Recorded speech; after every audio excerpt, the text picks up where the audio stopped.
Hindi na naman nga pinaglaro pa ng Golden State Warriors ang kanilang batang player na si Jonathan Kuminga sa kanilang panalo laban sa Utah Jazz. Kahit man hindi siya napabilang sa mga rotational player ng Golden State na nakalista sa injury list, hindi pa rin siya pinaglaro at binigyan ng playing time ni Coach Steve Kerr. Dahil dyan, isang buwan na siyang hindi nakakapaglaro kahit man wala siyang injury. Kaya hindi na nakakabigla kung may lumabas na balitang napipiko na si Kuminga sa pinagagagawa ng coaching staff.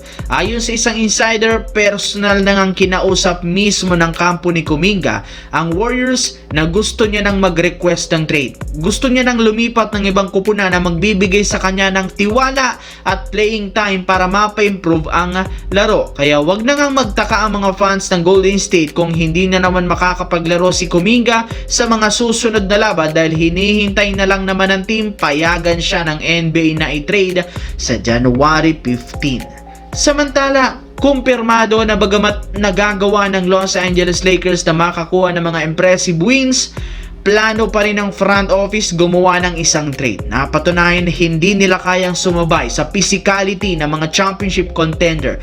May ilang mga players na hindi nila talaga umaambag sa mga nakalipas na laro na balak nilang gamitin bilang trade offer sa ibang kupunan na kanilang kakausapin sa mga susunod na linggo. Base sa isang insider, meron nga po ngayong 3 player na planong i-trade ng Lakers bago ang deadline sa February na sina Dalton Keuchel, Maxi Kleber at si Rui Hachimura na siyang gagamitin bilang main piece sa trade package. Ipinang-offer na rin naman nila ang mga ito nitong nagdaang linggo sa ibang koponan para makakuha ng bagong 3-and-D player na siyang pinaka-target at pinaka-gusto nilang makuha ngayong season para makatulong kina LeBron James at Luka Doncic sa pagpapa-improve ng depensa at opensa ng team.